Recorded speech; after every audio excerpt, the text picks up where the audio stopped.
இந்த நாளிலும் கற்றவர்கள் பேசும்படியாக எடுத்துள்ள வேத பகுதி சங்கீதங்களின் புஸ்தகத்தில் இருக்கப்படுவோம். சங்கீதங்களின் புஸ்தகம் 9ஆம் சங்கீதம் 13ஆம் வசனத்தை வாசிக்க கேட்போம். சங்கீதம் 9:13. மரண வாசல்களிலிருந்து என்னை தூக்கி விடுகிற கர்த்தாவே, நான் உம்முடைய துடிகளை எல்லாம் சீயோன் குமாரத்தின் வாசல்களில் விவரித்து உம்முடைய ரட்சிப்பினால் கருகுறும்படிக்கு. இங்க வாசிக்கும் பொழுது மரண வாசல்களில் இருந்து என்னை தூக்கி விடுகிற கர்த்தாவே என்று ஜெபிப்போம்.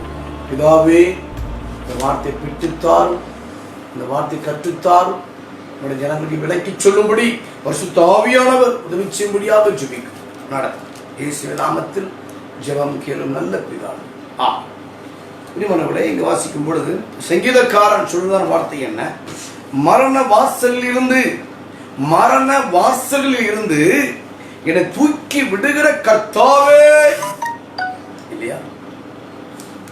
இந்த நாளுடைய செய்தியின் தலைப்பு உன்னை தூக்கி விடுகிற கர்த்தர். உன்னை தூக்கி விடுகிற கர்த்தர்.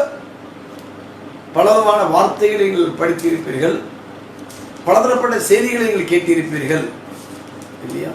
பொழுதில் இருந்து நம்மை தூக்கி எடுத்தார், உடையான சேற்றிலிருந்து நம்மை தூக்கி எடுத்தார், பாவத்திலிருந்து நம்மை தூக்கி எடுத்தார், பாதாளத்திலிருந்து நம்மை தூக்கி எடுத்தார். இதையெல்லாம் நம்ம ஏற்கனவே நம்ம கேட்டிருக்கோம். இந்த நாளில் ஒரு வித்தியாசமான முறையிலே பரிசுத்த ஆவியானவர் நம்மோடு கூட இடைபடுவாராக. பிரியமானவர்களே, உன்னை தூக்கி விடுகிற கர்த்தர். இங்கே தாவீது ஒரு வித்தியாசமான அனுபவங்களை சொல்லுகிறான் இல்லையா? கடன்பட்ட கிடக்கும் தூக்கி விடுகிற கர்த்தர் உண்மைதான். ஆனால் இந்த இடத்துல பிரியமானவர்களே, மரண வாசல் இருந்து என்னை தூக்கி விடுகிற கர்த்தாவே. மரண வாசல். இந்த நாட்களிலே கொரோனா வைரஸ், கொரோனா நிமித்தமாக அநேகர் மரண வாசலுக்கு போயிட்டு வந்துட்டாங்க. எனக்கு அருமையான ஒரு அன்பு சகோதரி அவர்கள், பேரை சொல்ல விரும்பல, கடந்த மாதம் நினைக்கிறேன், கொரோனா வியாதினாலே பட்டு விட்டார். 2 சின்ன பிள்ளைகள், 2 சின்ன பெண் பிள்ளைகள். பிரிவனங்களே, ஆகவே அந்த பிள்ளைகளுக்கு கண் எதிர அந்த தாயை அவர்கள் ஆம்புலன்ஸ் வைத்து கொண்டு போகும் பொழுது அந்த பிள்ளைகள் துடித்திருப்பார், கணவன் துடித்திருப்பார். இந்த செய்தி என்னுடைய காதுக்கு வந்தது. என்ன செய்ய முடியும்? ஜெபிக்கத்தான் முடியும். எனக்கு என்பனே, ஆகவே அவர்கள் KMC ஆஸ்பத்திரியில் அனுமதிக்கப்பட்ட பிறகு ஒவ்வொரு நாளும் என்னுடைய பிரேயர் வாக் அதிகாலை 4 மணில இருந்து ஒரு 6 மணி வரைக்கும் பிரேயர் வாக் பண்ணுவேன். நடந்தே இங்கிருந்து சென்று எனக்கு என்பனவர்களே அந்த KMC மருத்துவமனைக்கு வாசல் நின்று, ஆண்டவரே, அருமையான மகளை குணப்படுத்துவீராக, அருமையான மகளை குணப்படுத்துவீராக, ஆண்டவரே, உங்களுடைய மகளை வீட்டுக்கு கொண்டு வருவீராக என்று சொல்லி அந்த மகள் வீட்டுக்கு வருகிற வரைக்கும் நான் சொல்லுவேன். பிரியமானவர்களே, அனுமதிக்கப்பட்டு 3 அல்லது 5 நாட்களுக்குள்ளதாக அவர் வீடு திரும்பினார்கள் செய்தியை கேட்டு மிகுந்த சந்தோஷம். மரண வாசல் அங்கிருந்து ஆண்டவர் தூக்கிவிட்டார். மாத்திரம் கேக்கநகரை சேர்ந்த அருமையான ஒரு சகோதரர், அவரும் பிரியமானவர்களே இந்த கொரோனாவில் பாதிக்கப்பட்டு அவர்கள் தனி ஒரு மருத்துவமனையிலே ஒரு சித்த மருத்துவமனையில் அனுமதிக்கப்பட்டார். ஒவ்வொரு நாளும் தொடர்ந்து ஜெபித்துக் கொண்டிருந்தார். 5 நாட்களுக்குள்ளதாக இந்த அருமையான மகன் வீட்டுக்கு வரும்படி கர்த்தர் உதவி செய்தார். கடந்த வாரத்திலே எங்களுடைய அந்த ஜூம் பிரேயர்ல அவர் ஜெபித்தார், சிங்கமாக கர்ஜித்து ஜெபித்தார். கர்த்தருக்கு ஸ்தோத்திரம். அப்போ மரண வாசல், வீட்டிலே வாசல் உண்டு, அது வேறு வாசல். மரண வாசல் இங்கே தாவீது சொல்லுகிறார், என்னை மரண வாசலிலிருந்து தூக்கிவிட்ட கர்த்தாவே என்று வாசிக்கிறார். கர்த்தருக்கு ஸ்தோத்திரம். பிரியமானவர்களே, தாவீது தன் வாழ்க்கையில சந்தித்ததான 3 விதமான மரண வாசலை குறித்து தியானிக்க போகும். தாவீது தன் வாழ்க்கையில் சந்தித்ததான 3 விதமான மரண வாசல்கள் கர்த்தருக்கு ஸ்தோத்திரம். எடுத்துக்கொள்ளலாம். சங்கீதங்களின் புஸ்தகம் 18ஆம் சங்கீதம் 4ஆம் வசனத்தை வாசிக்கும் பொழுது, மரண கட்டுகள் என்னை சுற்றி கொண்டது. மரண கட்டுகள் 18:5 வாசிக்கும் பொழுது மரண கண்ணிகள், மரண கண்ணி. சங்கீதம் 23:4 வாசிக்கும் பொழுது மரண இருளின் பள்ளத்தாக்கு என்று வாசிக்கும். 1 சாமுவேல் 22:5 வாசிக்கும் பொழுது மரண அலைகள், மரண கட்டுகள், மரண கண்ணிகள், மரண இருளின் பள்ளத்தாக்குகள், மரண அலைகள். எனக்கு மாணவர்களே, இப்படிப்பட்ட நிலையில தான் தாவீது வாழ்ந்து கொண்டிருந்தான். இந்த நிலையிலே பிதாவாகிய தேவன் தாவீது மீது தயவு வைத்து அவனை இந்த மரண வாசலிலிருந்து தூக்கி விட்டார். இந்த காலை வேளையிலே உங்களுக்கு அறிமுகமான அல்லது உங்கள் குடும்பத்தில் இருக்கிற ஒருவரோ, கணவரோ, மனைவியோ, பிள்ளைகளோ ஒருவேளை வியாதிப்பட்டு இந்த கொரோனா நிமித்தமாக வியாதிப்பட்டிருக்கலாம், அல்லது மற்ற வியாதி நிமித்தமாக உயிருக்கு போராடி கொண்டிருக்கலாம், மரண வாசல் வரைக்கும் சென்றிருக்கலாம், மருத்துவர் முடியாது என்று கைவிட்டிருக்கலாம், மருந்து முடியாது என்று கை விரித்திருக்கலாம். ஆனா இந்த நிலையிலே மரண வாசல் வரைக்கும் சென்றிருக்கிற உன்னுடையவர்களை என் ஆண்டவர் அங்கிருந்து தூக்கி விடுவார். வலது கரத்தை உயர்த்தி ஒரு ஆமீன் போடலாமா? அல்லேலூயா, கர்த்தருக்கு ஸ்தோத்திரம். இதை பிரியமானவர்களே, தாவீது சொல்லுகிறாரு. ஒரு வசனம் வாசிக்கலாம். 1 சாமுவேல் புஸ்தகம் 20ஆம் அதிகாரம் 3ஆம் வசனம் வாசிக்கும் பொழுது 1 சாமுவேல் 20:3 என்ன வாசிக்கிறோம்? அப்பொழுது தாவீது, உம்முடைய கண்களில் எனக்கு தயை கிடைத்தது என்று உம்முடைய தகப்பன் நன்றாய் அறிவார். ஆகையால் யோர்தானுக்கு மனநோவு உண்டாகாதபடிக்கு அவனுடைய அடியே போகாது என்பார். மரணத்திற்கும் எனக்கும் 1 அடி தூரமாட்டிடம் இருக்கிறது. மரணத்திற்கும் எனக்கும் 1 அடி தூரம். 1 அடி தூரம். தாவீது சொல்கிறாரு, மரணத்திற்கு எனக்கும் 1 அடி தூரம். Death and me are 1 step away. Death and me are 1 step away. மரணத்திற்கும் எனக்கு 1 அடி தூரம். எனக்கு இப்படிப்பட்ட நிலையில தான் தாவீது வாழ்ந்து கொண்டிருந்தான் என்று வாசிக்கும். தாவீதுக்கு வந்த 3 மரண வாசல்கள். அதுல முதல் வாசல் என்ன வாசிக்கிறோம்? எடுத்துக்கொள்ளுங்க. 1 சாமுவேல் புஸ்தகம் 17ஆம் அதிகாரம் 42ஆம் வசனத்தையும் 43ஆம் வசனத்தையும் வாசிக்க கேட்போம். பெலிஸ்தன் சுற்றி பார்த்து தாவீதை கண்டு அவன் இளைஞனும் சௌந்தரிய ரூபமான சிவந்த மேனி உள்ளவனாய் இருந்தபடினால் அவனை அசட்டை பண்ணினான். பெலிஸ்தியன் தாவீதை பார்த்து தடிகளோடு என்னிடத்தில் வர நான் நாயா என்று சொல்லி அவன் தன் தேவர்களை கொண்டு தாவீதை சபித்தான். பின்னும் அந்த பெலிஸ்தன் தாவீதை பார்த்து என்னிடத்தில் வா, நான் உன் மாம்சத்தை ஆகாயத்துக்கு பறவைகளுக்கும் காட்டு மிருகங்களுக்கும் கொடுப்பேன் என்றான். என்ன அர்த்தம்? பிரியமானவர்களே, கோலியாத்து மூலமாக தாவீதுக்கு ஒரு மரணவாசம். இங்கே 40 நாட்கள் இரவும் பகலும் வந்து இஸ்ரவேலுடைய ராணுவங்களையும் இஸ்ரவேல் ஜனத்தையும் இவன் நிந்தித்தான், சபித்தான் என்று வாசிக்கிறார். யார் இவர்? கோலியாத். 10 அடி உயரம் உள்ளவன் இந்த கோலியாத். பிரியமானவர்களே, இவன் யார்? பெலிஸ்தீன். பெலிஸ்தீன் என்று சொன்னால் விரோதம் பண்ணுகிறவர்கள். எப்பொழுதும் விரோதியாகவே தான் இருப்பான். சமாதானத்தில் வரவே மாட்டான். சமாதான காரியத்திற்கு உட்படவே மாட்டான். இப்படிப்பட்ட ஆவி உடையவன் தான் யாரு? பெலிஸ்தியன். மாத்திரமல்ல, இவன் விருத்த சேதனம் இல்லாதவன் என்று வாசிக்கும். ஆகவே நடந்த காரியம் என்ன? அங்கே சவுல் ராஜ்யபாரம் பண்ணி கொண்டிருக்கிற வேளையிலே அவர்களுக்கு விரோதமாக இந்த தாவீது வந்து இந்த கோலியாத் வந்த பொழுது எல்லாரும் பயந்து விட்டார்கள். தாவீது யுத்தம் பண்றதுக்கு வரல. தகப்பன் ஈசாய் சொல்லி அனுப்பிச்சாரு, உன்னுடைய அண்ணன்மார்களை கவனி பார்த்து விட்டு வா என்று சொல்லி பலகாரங்களை கொண்டு வந்து கொடுப்பதற்காக வரவழைக்கப்பட்டு வந்தவன் தான் யாரு? இந்த தாவீது. கர்த்தருக்கு ஸ்தோத்திரம். எனக்கு பலகாரங்களை கொண்டு வந்த தாவீதை ஆண்டவர் அந்த பலவானை வீழ்த்தும்படி உதவி செய்தார். எனக்கு அன்பானவர்களே, கர்த்தருக்கு ஸ்தோத்திரம்.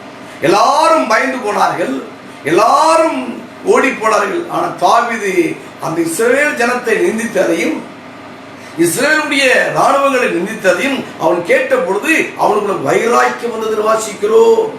ஆகவே இப்பொழுது சவுலோடு கூட பேசுகிறான். ஆகவே சவுல் சொல்றாரு, உன்னால முடியாதுப்பா, நீ சின்ன பையன்பா, நீ இளைஞனப்பா, அவன் அவன் ஆரம் முதற்கொண்டு சிறுவன் யுத்த வீரப்பா, அவன் முடியாது என்று சொல்லும் பொழுது இவன் சொல்றான், ஒரு விசை நான் ஆடுகளை வைத்து கொண்ட பொழுது சிங்கத்தை கொண்டேன், கரடியை கொண்டேன் என்று சொல்லிவிட்டு நடந்தவைகளை சொல்லிவிட்டு இவன் யுத்தத்துக்கு தயாரா பிரியமானவர்களே, நடந்து நல்லா கவனிங்க. இப்பொழுது சரி, யுத்தத்துக்கு ரெடி ஆயிட்டான். சவுல் என்ன செய்றாரு, தன்னுடைய ஆடைகளை, தன்னுடைய யுத்த தளவாடங்களை, தன்னுடைய யுத்த ஆடைகளை அவனுக்கு போடுறார். உடனே அது அவனுக்கு அபியாச பழக்கம் இல்லாதபடினாலே அவை எடுத்துக்கொள்ளவில்லை என்று வாசிக்கும். கர்த்தருக்கு ஸ்தோத்திரம். பிரியமானவர்களே, அப்ப சவுலுடைய வஸ்திரம் தோற்று போன வஸ்திரம், சவுலுடைய ஆயுதம் தோற்று போன ஆயுதம். அப்ப தோற்று போன ஆயுதத்தை இவை எடுத்து தாவீது மேல் பிரிமண கோலியத்தை மேற்கொள்ளவில்லை. தோற்று போன வஸ்திரத்தை உடுத்தி கொண்டு தாவீது யுத்தத்துக்கு போகவில்லை. ஒரு புதிய ஞானத்தோடு விவேகத்தோடு கூட அவனை அங்கே கொண்டு செல்கிறார் வாசிக்கும். சரி, இப்போ இங்கே கோலத்தை என்ன சொன்னா, உன்னை நான் கொல்லுவேன், ஆகாயத்து பறவைகளுக்கு காட்டு மிருகங்களுக்கு கொடுப்பேன். என்ன அர்த்தம்? தாவீதை கொன்னாதான ஆகாயத்து பறவை கொடுக்க முடியும், தாவீதை கொன்னாதான காட்டு மிருகங்களுக்கு கொடுக்க முடியும். இவன் என்ன சொல்ற, கொல்லுவேங்கிறான், தாவீதை கொல்லுவேங்கிறான். தாவீதை சபித்தான் வாசிக்கிறோம். இந்த காலங்களிலே உன்னை சபித்தவர்கள் யார்? நீ விளங்கவே மாட்டேன்னு சொல்லி சாபம் போடுறாங்களா? நீ உருப்படவே மாட்டேன்னு சாபம் போடுறாங்களா? நீ கஷ்டப்படுறத என் கண்ணு பார்க்கணும்னு சாபம் போடுறாங்களா? கலங்காத, திரும்பும், வாழ்க்கை திரும்பும். எனக்கு மாணவர்களை கர்த்தருக்கு ஸ்தோத்திரம். வேதம் தெளிவாக சொல்லுகிறது, உன்னை ஆசீர்வதிக்கிறவர்களை நான் ஆசீர்வதிப்பேன், இல்லையா, உன்னை சபிக்கிறவர்களை நான் சபிப்பேன் என்று சொல்லி ஆபிரகாமுக்கு சொன்னார். ஆகவே நம்ம யாருடைய சந்ததியா இருக்கிறோம்? பிரியமானவர்களே, ஆபிரகாமுடைய சந்ததியா இருக்கிறோம் அல்லவா, கிறிஸ்துவின் அடிப்படையிலே. ஆகவே கலங்க வேண்டாம். கர்த்தருக்கு ஸ்தோத்திரம். கோலியாத் மூலமாக ஒரு மரண வாசல், இதை தாவீது ஜெயித்தான். நம்பர் 1. இரண்டாவதாக சவுல் மூலமாக வந்ததான மரண வாசல் எங்க வாசிக்கிறோம்? 1 சவுல் புத்தகம் 18ஆம் அதிகாரம் 10ஆம் வசனம். மறுநாளிலே தேவனால் விடப்பட்ட பொல்லாத ஆவி சவுலின் மேல் இறங்கிற்று. அவன் வீட்டிற்குள்ளே தீர்க்க தரிசனம் சொல்லிக் கொண்டிருந்தான். அப்பொழுது தாவீது தினந்தோறும் செய்கிறபடி தன் கையினால் சுரமண்டலத்தை வாசித்துக் கொண்டிருந்தான். சவுலின் கையிலே ஈட்டி இருந்தது. சவுலின் கையில ஈட்டி இருக்கிறது இல்லையா? பிரியமானவர்களே, கோலியாத்து அங்கே மடிந்து விட்டான். இப்போ கோலியாத்து சவுலுக்கு இஸ்ரவேல் ஜனங்கள் பாடுகிறார்கள் இல்லையா? என்ன பண்ணாங்க? அந்த ஸ்திரீகள் ஆடி பாடுகையில் சவுல் கொண்டது 1000, தாவீது கொண்டது 16000 என்று முறையாக பாடினார் இல்லையா? 1 சாமுவேல் 16:7 வாசிக்கும் பொழுது தாவீது கொண்டது 16000 என்று முறையாக பாடினார்கள். சவுல் கொண்டது 1000. இதான் பிரச்சனையே வந்துச்சு. சிலர புகழும் பொழுது அங்கே புறமை வரத்தான் செய்யும். ஒரு குடும்பத்தில் 2 பிள்ளைகள் இருக்கலாம், அல்லது 3 பிள்ளைகள் இருக்கலாம். அந்த பிள்ளைகள் மத்தியில் நீ நல்லா படிக்கிற, இவ படிக்கல என்று சொன்னா அந்த பிள்ளைக்கு கொஞ்சம் கோபம் வரத்தான் செய்யும், ஒரு துக்கம் வரத்தான் செய்யும். ஆகவே இந்த விஷயத்தில் கவனமா இருக்கும். எனக்கு அன்பானவர்களே, தேவையில்லாத சிலர் வாழ்க்கையில இகழ்ச்சியை கொண்டு வரும் என்பதை நீங்க மறந்துவிடக் கூடாது. கர்த்தருக்கு ஸ்தோத்திரம். ஆகவே நடந்த சம்பவம் என்ன வாசிக்கும் பொழுது இது நிமித்தம் தான். யார் நிமித்தம்? அந்த ஸ்திரீகள் நிமித்தம் தான் பிரச்சனை வந்துச்சு. நல்லா கவனிங்க. பிரியமானவர்களே, முழு யூத ஜனங்களையும் கொண்டு குவிக்கப்படுவதற்கு காரணம் என்ன? ஒரு சின்ன மிஸ் அண்டர்ஸ்டாண்டிங் இல்லையா? ஆமானுக்கும் முருகாய்க்கும் இருந்த ஒரு சின்ன பிரச்சனை 127 நாடுகளில் இருந்ததான அத்துணை யூதர்களையும் கொண்டு போட வகை தெரிந்தது அல்லவா? 2 பேருக்குள்ள பிரச்சனை. கர்த்தருக்கு ஸ்தோத்திரம். 2 பேருக்குள்ள ஒரு ப்ராப்ளங்கள். அது உன்னுடைய உறவா இருக்கலாம், அண்ணனா இருக்கலாம், தம்பியா இருக்கலாம், கணவன் மனைவியா இருக்கலாம், மாமனார் மாமியார் இருக்கலாம். ஒரு 2 பேருக்குள்ள ஒரு அட்ஜஸ்ட்மெண்ட் இல்லாதனால இன்னைக்கு எத்தனை வேதனைகள் குடும்பத்துல. கணவன் மனைவி 2 பேர் உங்களுக்கு கூட ஒருமன் இல்லாத எத்தனை பிரச்சனைகள்.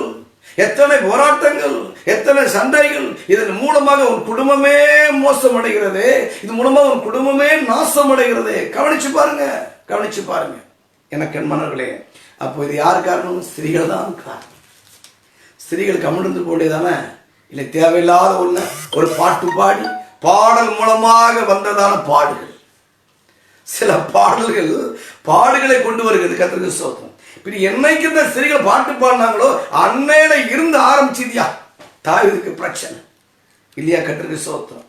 உடனே இவனுக்குள்ளே ஒரு பொல்லாத ஆவி, தேவன் அனுபவோட பொல்லாத ஆவி பிரிமணர்கள் சவுலுக்கு இருந்தபடினாலே அவன் பிரிமணர்களை ஈட்டி எடுத்து தாவீதை கொல்லும்படியாக செயல்பட்டான் என்று வாசிக்கிறோம்.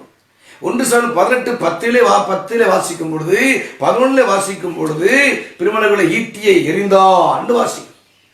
1 சாமுவேல் புத்தகம் 19 அதிகாரம் 9-10 வாசிக்கும் பொழுதும் ஈட்டியை எறிந்தான் என்று வாசிக்கும். எனக்கு அன்பானவர்களே, கர்த்தருக்கு ஸ்தோத்திரம். ஆகவே அந்த ஈட்டி எப்போதும் ஈட்டி வச்சுட்டு இருப்பான். நீ எப்போதும் கொல்லக்கூடிய ஈட்டி. எனக்கு என்பவர்களை தாவீதை இவன் பழிவாங்கக்கூடியாக வகை தேடி சுற்றித்து கொண்டிருக்கிறான். யாரு? சவுல்.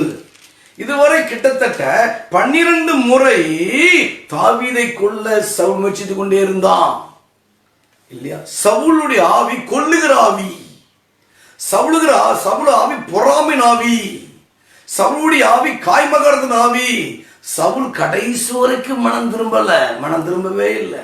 சிலர் கடை என்னதான் ஜோ பண்ணாலும் சரி, என்னதான் அட்வைஸ் பண்ணாலும் சரி, இந்த பிரிமணர்களை மனம் திரும்பவே மனதில்லாமல் இருக்கிறார்.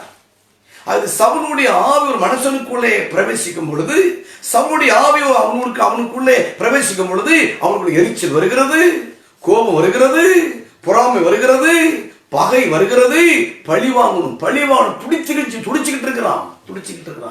எனக்கு மாணவர்களே, 12 முறை இதுவரைக்கும் தாவீதை சவுல் கொல்வதற்கு முயற்சித்தான். ஆண்டு கைவிட்டாரா? இல்ல.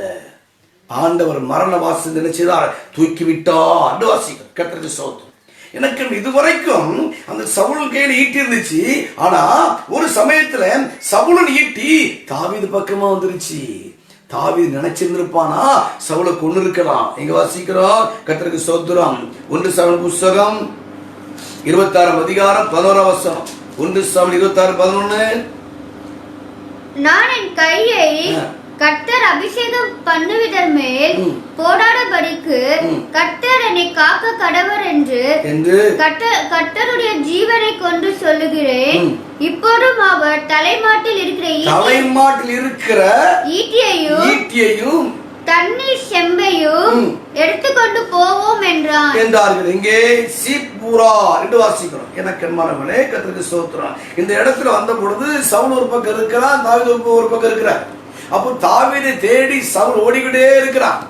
பிரிமணவர்களே, கர்த்தருக்கு ஸ்தோத்திரம். ஆகவே ஒரு சமயம் வரும் பொழுது இரவு நேரம் வந்து தூங்கிட்டார். பிரிமண எப்படி இந்த நாட்கள்ல பிரிமணவர்களே அங்கே வாசிக்கும் பொழுது ஈட்டியை தலைமாட்ட வச்சிருக்கான் இருக்கிறான். இன்றைக்கு உன் தலைமாட்டு இருக்குது என்ன? தலைமாட்டில் ஈட்டி இருக்கிற வரைக்கும் உனக்கு தரிசனம் வராது. தலைமாட்டில் இப்படி பழிவாங்கிற என்ன இருக்கிற வரைக்கும் உனக்கு அனுகூலம் வராது. இந்த சவுல் தலைமாட்டில் ஈட்டி வச்சுட்டு இருக்கிறான். என்ன அர்த்தம்? தூங்கவே மாட்டம் முடிந்துருது. எப்பவும் பழி வாங்கலாம் என்று சொல்லி. எனக்கு அன்பானவர்களே, தாவீது செய்த காரியம் என்ன? அவனை சவுல் அபிஷேகம் பண்ணப்பட்டவன். அதனால அவனை கொல்லு நினைச்சு அன்னைக்கு கொண்டிருக்கலாம். விட்டா செய்தானே இல்லை, ஈட்டிய மாத்திரம் எடுத்துக்கொண்டு வந்தான் என்று வாசிக்கும். கர்த்தருக்கு ஸ்தோத்திரம். எனக்கு அன்பானவர்களே, ஆகவே இந்த காலங்களிலே நீ இப்படிப்பட்ட வாழ்க்கை வாழ்ந்து கொண்டிருக்கிறோம். சவுல் என்று சொன்னால் ஒரு துரத்துகிற வல்லமை. சவுல் என்று சொன்னால் துரத்திக்கிட்டே இருக்கும். உன்னை தூங்க விடாது, துரத்திக்கிட்டே இருக்கும். உன்னை தொழில் செய்ய முடியாது, துரத்திக்கிட்டே இருக்கும். சவுல் என்று சொல்ல பிரச்சனை கூறியவன் சவுல். பிரச்சனை உன்னை துரத்துகிறதா? கடன் உன்னை துரத்துகிறதா? பாரம் உன்னை துரத்துகிறதா? வெறுமையும் வறுமையும் உன்னை துரத்துகிறதா? இந்த கொரோனா வேதனை துரத்துகிறதா? இல்ல சவுளுடைய வல்லமைகள்? கர்த்தருக்கு ஸ்தோத்திரம். துரத்துகிற வல்லமை புரியுதா? தூக்கி விடுகிற வல்லமை புரியுதா?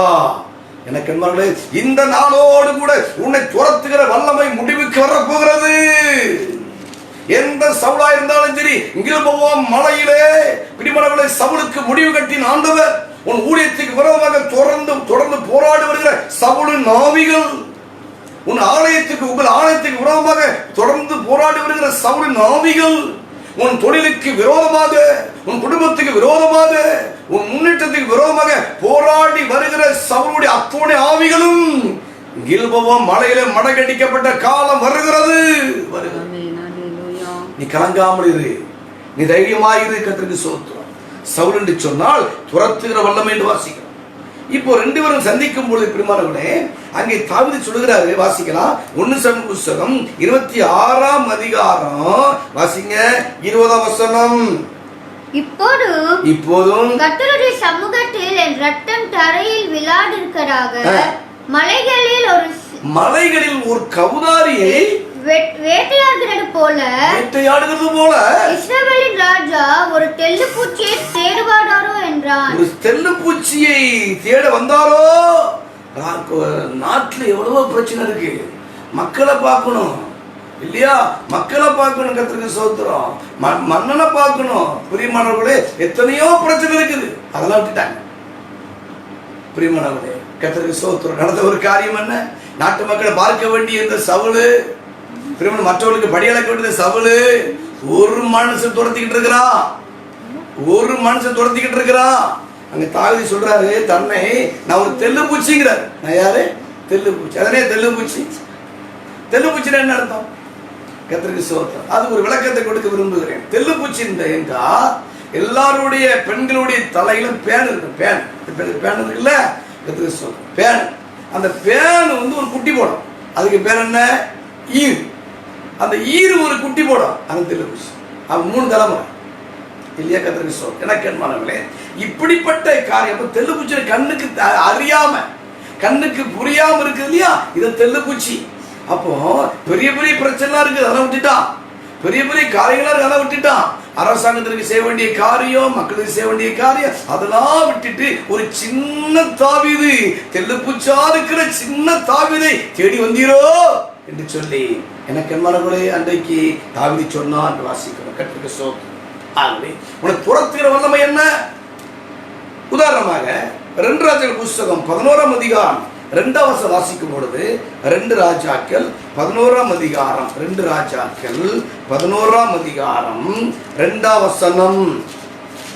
யோராம் என்னும் ராஜாவின் குமாரத்தியும் அகசியாவின் சகோதரியுமாகிய யோசேப்பால் கொலையுண்ணப்படுகிற ராஜகுமாரி நடுவில் இருக்கிற அகசியாவின் மகனாகிய யோவாசை களவாய் எடுத்தான். அவன் கொல்லப்படாதபடி அவனையும் அவன் தாடியையும் அட்டாளியாளுக்கு தெரியாமல் பள்ளி அறையில் ஒளித்து வைத்தான். இது ஒரு துரத்துகிற ஆவி. சவுல் ஒரு துரத்துகிற ஆவி, சவுல் ஒரு துரத்துகிற வல்லமை. இங்க அத்தாலியா. பிரியமானவர்களே, கர்த்தருக்கு ஸ்தோத்திரம். இவள் என்ன செய்யறானா? இங்கே நடந்த ஒரு காரியம் என்ன?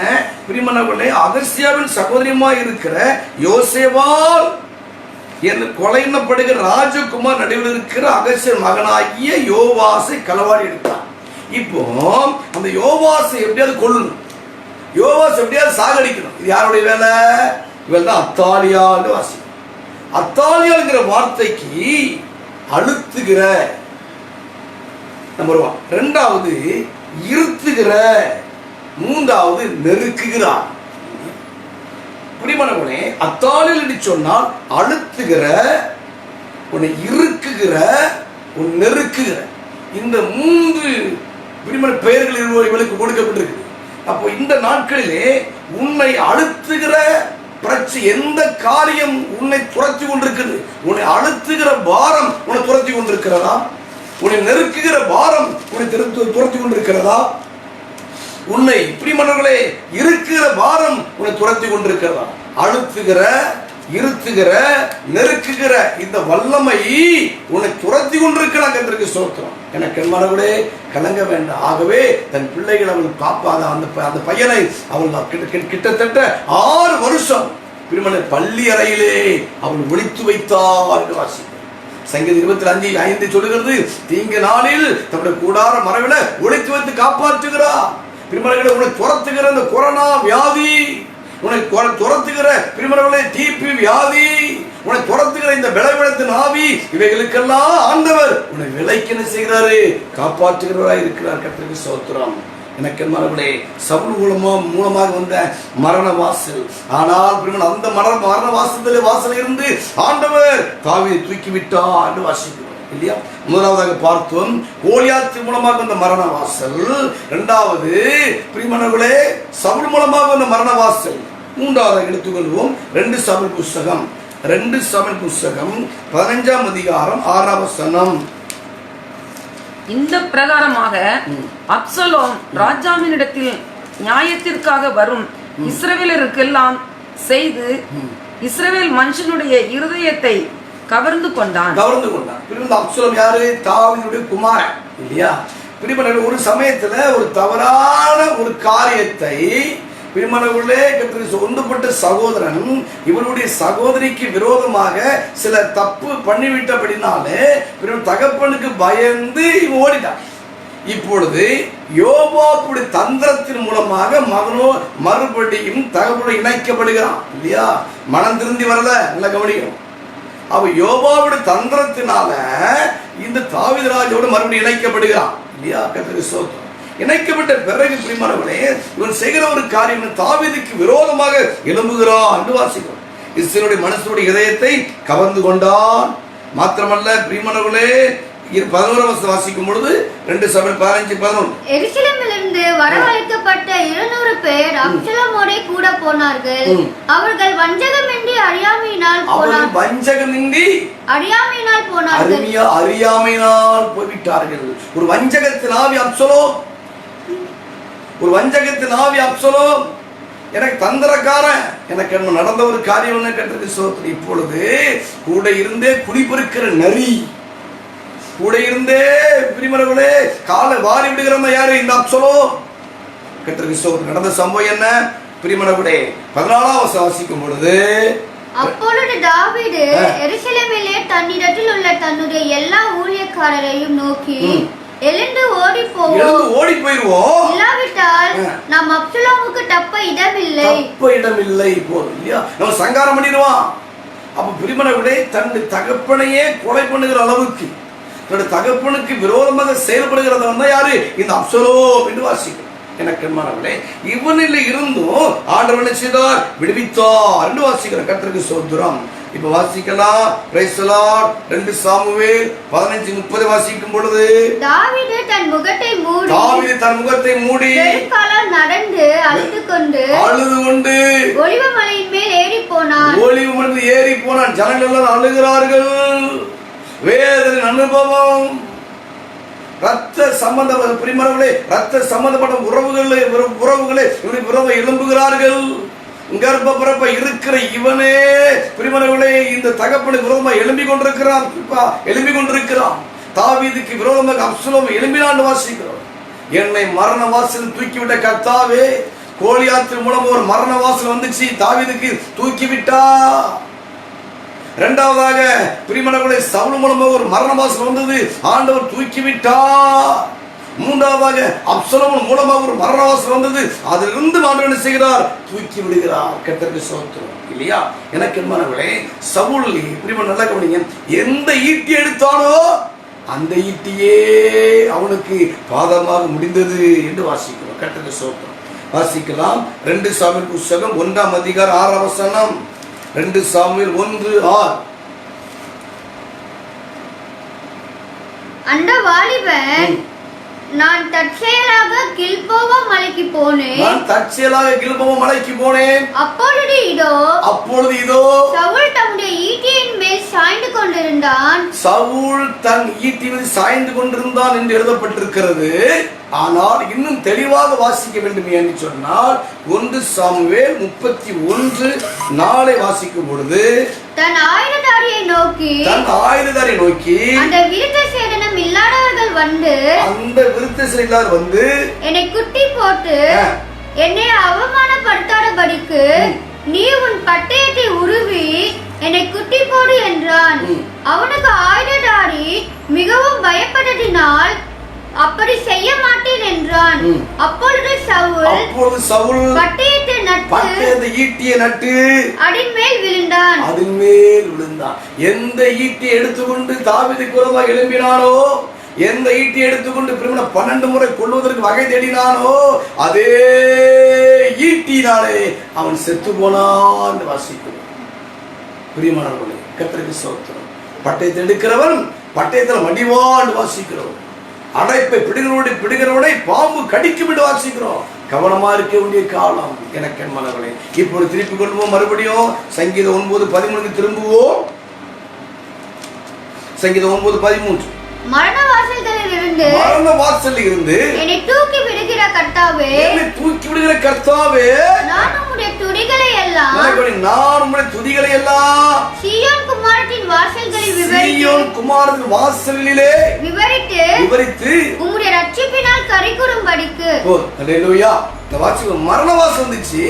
இப்ப தாவீது சொல்றாரு, என்னை ஆண்டவரே மரண வாசலை தூக்கி விட்டீங்க ஆண்டவரே, நான் என்ன செய்ய போறேன்? நான் உங்களுடைய துதிகளை எல்லாம் எங்க சொல்ல போறேன்? சீயோன் குமாரத்தின் வாசல். அப்ப ஆண்டவர் செய்கிற ஒரு காரியம் என்ன? முடிவுக்கு வருகிறேன். மரண வாசலா இருக்கிற வாழ்க்கையை ஆண்டவர் சீயோனின் வாசலாய் மாற்றுகிறார். ஆமென் சொல்லாம அல்லேலூயா. எனக்கு தேவ ஜனமே சீயோன், கர்த்தருக்கு ஸ்தோத்திரம். சீயோன் என்று சொன்னால் என்ன அர்த்தம்? சூரியகாந்தி. சீயோன்ங்கிற வார்த்தைக்கு சூரியகாந்தி. அப்ப சீயோன் எதை நோக்கி பார்த்து கொண்டிருக்கோம்?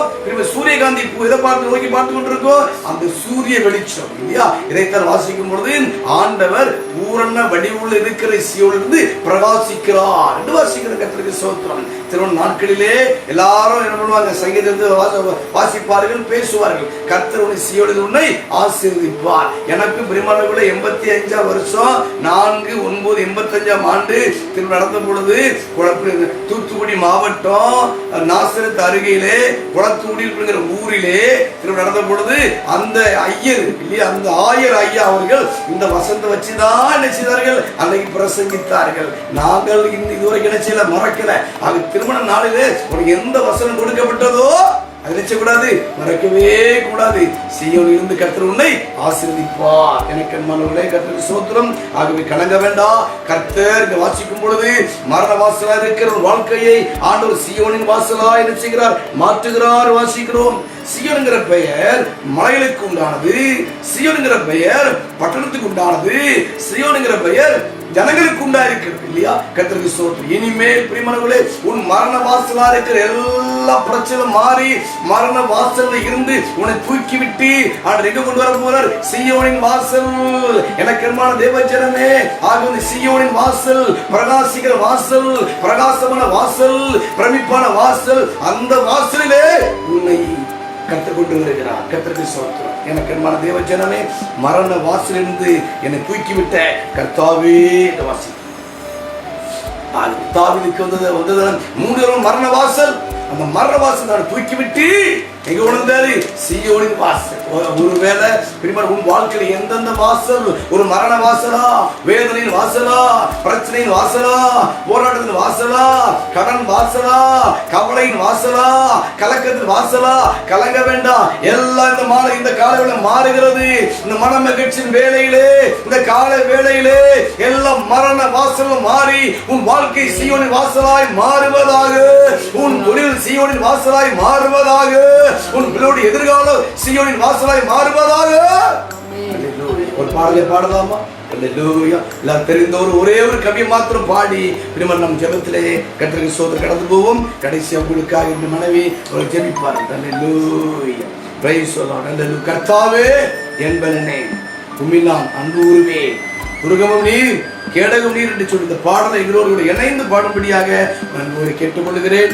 மரண வாசல் உன்னை தூக்கிவிட்ட கர்த்தர் எனக்கு என் மரங்களே இந்த எங்க கொண்டு வந்துட்டா தெரியுமா? சீயோனின் வாசலுக்கு. சீயோனே கெம்பிரி, சீயோனே ஆர்ப்பரி.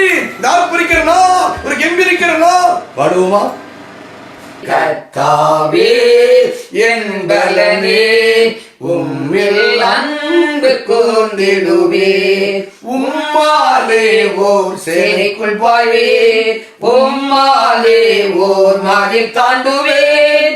உம்மாலே ஓர் சேனைக்குள் பாய்வேன், உம்மாலே ஓர் மதில் தாண்டுவேன். சத்துருவை நான் தொடர்ந்திடுவேன், சத்துருவை நான் தொடர்ந்திடுவேன், சதா காலமும் ஜெயமெடுப்பேன், சதா காலமும் ஜெயமெடுப்பேன். கர்த்தாவே என் பலனே, உம்மில் அன்பு கூர்ந்திடுவேன்.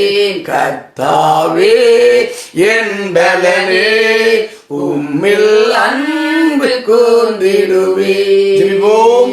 ஜெபிப்போம். இரக்கம் நிறைந்த எங்கள் நல்ல தகப்பனே, இந்த அருமையான கால வேலைக்காக நாங்கள் ஒரு விசியாய் உள்ளத்தின் ஆழத்திலிருந்து நாங்கள் உமக்கு நன்றி செலுத்துகிறோம் அப்பா. எத்தனையோ மக்களுக்கு, பிள்ளைகளுக்கு கிடைக்க கூடாத ஸ்லாக்கியத்தையும் பாக்கியத்தையும் எங்களுக்கும் இதை பார்த்து கொண்டிருந்த ஒவ்வொரு பிள்ளைகளுக்கும் நீங்க தந்தீங்களே, அதற்காக நாங்கள் உமக்கு நன்றி செலுத்துகிறோம் அப்பா. இப்பொழுதும் இந்த நாளிலே நீர் எங்களோடு பேசின வார்த்தைக்காக நாங்கள் உமக்கு நன்றி செலுத்துகிறோம் அப்பா. மரண வாசலில் இருந்து தூக்கி விடுகிற கர்த்தாவே என்று சொல்லி நம்பிக்கையோடு விசுவாசத்தோடு தளர்ந்து போகாமல் உம்மை நோக்கி கூப்பிட்ட தாவீது ராஜாவுடைய வாழ்க்கையிலே கர்த்தாவே உமக்கு ஸ்தோத்திரம் அப்பா. மரண கண்ணிகள் வந்தது கர்த்தாவே, எத்தனையோ மரண பள்ளத்தாக்குகள் நேர்ந்தது, எத்தனையோ சத்துருக்கள் அவனை துரத்தினார்கள். ஆனாலும் சத்துருடைய கைகளிலே தாவீதை ஒரு நாள் ஒப்புக்கொடாமல் ஒவ்வொரு காரியத்திலும் அவளை தப்புவிக்கிறவராய் இருந்தீரே, அதற்காக நாங்கள் உமக்கு நன்றி செலுத்துகிறோம் அப்பா. ஆண்டவரே துதிக்கிறோம். கொலை செய்யும்படி ஆண்டவரே தேடின, வகை தேடின ஆண்டவரே கோலியாத்துடைய கைகளிலே தாவீதை ஒப்பு கொடுக்கலப்பா. சவுலுடைய கரத்திலே தாவீதை ஒப்பு கொடுக்கலப்பா. அவனுடைய கற்ப பிறப்பாகிய அப்சலோமுடைய கைக்கும் ஆண்டவரே தாவீதை ஒப்பு கொடுக்கலப்பா. ஏனென்றால் தாவீது ஆண்டவரே உம்முடைய கண்களுக்கு முன்பதாக பிரியமானவராக இருந்தபடினாலே, உமக்கு சித்தமானவைகள் செய்தபடினாலே தாவீதை என் இதயத்துக்கு ஏற்றவனாக கண்டேன் என்று சொல்லி, அவன் எனக்கு பிரியமானவர்கள் எல்லாம் செய்வான் என்று சொல்லி தாவீதை குறித்து நீர் ஒரு நோக்கமும் சித்தமும் திட்டமும் வைத்திருந்தபடினாலே இளம் வயதிலே கர்த்தாவே ஆண்டவரே தாவீதை தெரிந்து கொண்டு கர்த்தாவே ஆண்டவரே உமக்கு ஸ்தோத்திரம் அழைத்து உம்முடைய ஊழியங்களை செய்யும்படி அவனை அபிஷேகித்து ஆண்டவரே எல்லா விதமான மரண பள்ளத்தாக்குகளுக்கும் மரண கண்ணிகளுக்கும் ஆண்டவரே விபத்துகளுக்கும் ஆபத்துகளுக்கும் சத்துருடைய துரத்துதலுக்கும் சத்துருடைய வேட்டையாடுதலுக்கும் தெல்லுப்பூச்சியை வேட்டையாடுவது போல ஆண்டவரை வேட்டையாடினாலும் சத்துருடைய கைகளிலே ஒரு நாளும் தாவீதை ஒப்பு கொடுக்கலையே, அதற்காக உமக்கு நன்றி செலுத்துகிறோம் அப்பா. அவ்விதமாக இந்த நாளிலேயும் யாரெல்லாம் சத்துருக்கள் ஆண்டவரை தெல்லுப்பூச்சியை வேட்டையாடுவது போல வேட்டையாடி கொண்டிருக்கிறார்களோ, துன்பப்படுத்தி கொண்டிருக்கிறார்களோ, ஆண்டவரே உமக்கு ஸ்தோத்திரம் அப்பா. துதிக்கிறோம். ஒருவனுக்கு வீட்டாரே சத்துரு என்று வேதம் எழுதியிருக்கிறதே கர்த்தாவே, வேதத்தில் எழுதப்பட்டிருக்கிறதப்பா. இந்த நாட்களிலே கர்த்தாவே ஒவ்வொரு குடும்பங்களை நாங்கள் பார்க்கும் பொழுது, விசாரிக்கும் பொழுது ஆண்டவரே அவர்கள் சொல்லுகிற காரியங்கள், என்ற குடும்பத்தில் உள்ளவர்களே எனக்கு விரோதமாய் எழும்புகிறார்கள், என்ற குடும்பத்தில் உள்ளவர்களே எனக்கு விரோதமாய் செயல்படுகிறார்கள், என்னை சபிக்கிறார்கள் என்று சொல்லி ஆண்டவரே எனக்காக ஜெபித்துக் கொள்ளுங்கள் என்று சொல்லுகிற எத்தனையோ பிள்ளைகளுடைய வார்த்தைகளை நாங்கள் கேட்டிருக்கிறோம் அப்பா. இப்பொழுதும் அப்படிப்பட்ட சூழ்நிலையில தள்ளப்பட்டிருக்கிற ஒவ்வொரு குடும்பங்களுக்காக நாங்கள் ஜெபிக்கிறோம் கர்த்தாவே. உமக்கு ஸ்தோத்திரம் அப்பா. இயேசுவின் நாமத்தினால அவர்களுக்கு ஒரு விடுதலையை கட்டளையிடுவீராக என்று நாங்கள் ஜெபிக்கிறோம். அவர்களுக்கும் பாதுகாப்பை கர்த்தர் கட்டளையிடுவீராக என்று நாங்கள் ஜெபிக்கிறோம். பொல்லாத மனுஷனுடைய கைகளுக்கு, துஷ்ட மனுஷனுடைய கைகளுக்கு, ஆண்டவரை கேடு செய்கிற மனுஷனுடைய கைகளுக்கு, அவளை துரத்தி கொண்டிருக்கிற தீய வல்லமைகளுக்கு இந்த பிள்ளைகளை ஒப்புக்கொடாதபடிக்கு கர்த்தாவே ஒவ்வொரு நாளும் இந்த பிள்ளைகளுக்கு வேண்டிய பாதுகாப்பை தருவீராக என்று நாங்கள் ஜெபிக்கிறோம். அவளுக்கு வேண்டிய ஆசீர்வாதத்தை தருவீராக என்று நாங்கள் ஜெபிக்கிறோம். நீங்க அப்படி செய்ய போகிற அன்புக்காக நாங்கள் உமக்கு நன்றி செலுத்துகிறோம், நன்றி செலுத்துகிறோம் அப்பா. ஒரு நாள் வந்ததையா ஆண்டவரே தாவீதுக்கு விரோதமாய் எழும்பின எல்லா சத்துருக்களும் முறியடிக்கப்பட்டார்கள் அப்பா. எல்லா சத்துருக்களுடைய வல்லமைகள் முறியடிக்கப்பட்டதப்பா. சத்துருடைய திட்டங்கள், மனுஷனுடைய சூழ்ச்சிகள், நய வஞ்சகமாய் செயல்பட்ட காரியங்கள் எல்லாவற்றையும் முறியடித்தீர்கள் தாவே, முறியடித்தீங்க அப்பா. உமக்கு ஸ்தோத்திரம் அப்பா. துதிக்கிறோம். தாவீதையோ கர்த்தர் ஜெயிக்க பண்ணுகிறையா. தாவீதோடு கூட இருக்கிற தேவன் பெரியவர் என்பதை நிரூபித்து காண்பிக்கும்படி கர்த்தாவே நீர் இரக்கம் பாராட்டினீங்களே, எதற்காக உமக்கு நன்றி கர்த்தாவே. உமக்கு நன்றி சுவாமி, நன்றி கர்த்தாவே. ஆண்டவரே தாவீதை போல ஒவ்வொரு பிள்ளைகளும் ஜெயிக்க கர்த்தர் கிருபை தார். மனுஷன் மூலமாய், பிசாசு மூலமாய், சூனியங்கள் மூலமாய், மந்திரங்கள் மூலமாய், வறுமைகள் மூலமாய், வெறுமைகள் மூலமாய் ஆண்டவரை எந்தெந்த காரியங்களும் இந்த பிள்ளைகளை துரத்தி கொண்டிருந்தாலும், இந்த பிள்ளைகளை துரத்தி கொண்டிருக்கிற எல்லா வல்லமைகளுக்கும் எல்லா சத்துருடைய பிடிகளுக்கும், மனுஷனுடைய சூழ்ச்சிகளுக்கும், மனுஷனுடைய கர்த்தாவே சதித்திட்டங்களுக்கும், பயங்கரங்களுக்கும் ஒவ்வொரு குடும்பங்களையும் அவருடைய பிள்ளைகளையும் கர்த்தர் விலகி பாதுகாத்து நடத்தும்படியாக நாங்கள் ஜெபிக்கிறோம். அவருடைய வாழ்நாளெல்லாம் நன்மையும் கிருபையும் தொடரட்டும் ஐயா. ஜீவனுள்ள நாளெல்லாம் நன்மையும் கிருபையும் என்னை தொடரும் என்று சொல்லி தாவீது ராஜா சொல்லி இருக்கிறது போல ஜீவனுள்ள நாளெல்லாம் நன்மையும் கிருபையும் மாத்திரமே அவளை தொடரட்டும், அவளுடைய ஆசீர்வாதங்கள் தொடரட்டும் என்று நாங்கள் ஜெபிக்கிற கர்த்தாவே, இந்த நாட்களிலேயும் பிறந்த நாளை காண்கிற, திருமண நாட்களை காண்கிற ஒவ்வொரு பிள்ளைகளையும் இயேசுவின் நாமத்தினால் அவளுடைய ஆசீர்வாதத்தை நாங்கள் ஜெபிக்கிறோம் அப்பா. ஆண்டவரே அவளை ஆசீர்வதிப்பீராக. ஆண்டவரே ஆயுசு வருஷங்களை கர்த்தர் பூர்ணப்படுத்தி தாரும் சுவாமி. இன்னும் அநேக பிறந்த நாட்களை, அநேக திருமண நாட்களை கண்டு கழித்து நாமத்தை மகிமைப்படுத்த கர்த்தர் கிருபை பாராட்டும். பெரியவர் பெரிய காரியங்களை செய்யும். இந்த நாளுடைய வசனத்தின் ஆசீர்வாதம் ஒவ்வொரு குடும்பங்களுக்கு வெளிப்படட்டும் என்று நாங்கள் ஜெபிக்கிறோம். நடத்துங்க இயேசுவின் நாமத்தில் ஜெபம் கேளும் எங்கள் நல்ல பிதாவே. ஆமென், ஆமென், ஆமென், ஆமென். கர்த்தர் நல்லவர், கர்த்தர் ஆசீர்வதிப்பாராக. ஆண்டவர் தாவீதுக்கு ஆதரவாக இருந்தார். நாம் ஜெபிக்கலாம். கடைசியாக ஆசீர்வாத பொருளை போடலாமா? இவனை கர்த்தர் தாமே இந்த நாளுடைய எல்லா ஊழியங்களையும் கர்த்தர் நிறைவேற்றி தந்ததுக்காய் கர்த்தரை ஸ்தோத்திரம் பண்ணுவோம். ஸ்தோத்திரம், ஸ்தோத்திரம், ஸ்தோத்திரம், ஸ்தோத்திரம், ஸ்தோத்திரம், ஸ்தோத்திரம், ஸ்தோத்திரம், ஸ்தோத்திரம். இந்த முகநூலமாக பார்த்த கேட்ட ஒவ்வொருவரையும் கர்த்தர் ஆசீர்வதிக்கும்படியாக கர்த்தரை ஸ்தோத்திரம் பண்ணுவோம். ஸ்தோத்திரம், ஸ்தோத்திரம், ஸ்தோத்திரம், ஸ்தோத்திரம், ஸ்தோத்திரம், ஸ்தோத்திரம், ஸ்தோத்திரம், ஸ்தோத்திரம். கேட்ட வார்த்தையின்படியாக மரண வாசலிருந்தவரை தூக்கி விடும்படியா, மாத்திரமல்ல மடங்கடிக்கப்பட்ட நிலையிலிருந்து தூக்கி விடும்படியா உதவிச்ச முடியாது கர்த்தரை ஸ்தோத்திரம் பண்ணுவோம். ஸ்தோத்திரம், ஸ்தோத்திரம், ஸ்தோத்திரம். சேர்ந்து சொல்லுவோம். என் ஆத்துமாவே கர்த்தரை ஸ்தோத்திரி, என் முழு உள்ளமே பரிசுத்த நாமத்தை ஸ்தோத்திரி, என் ஆத்துமாவே கர்த்தரை ஸ்தோத்திரி, கர்த்தர் செய்த சகல உபகாரங்களை மறவாதே. ஆமென், ஆமென்.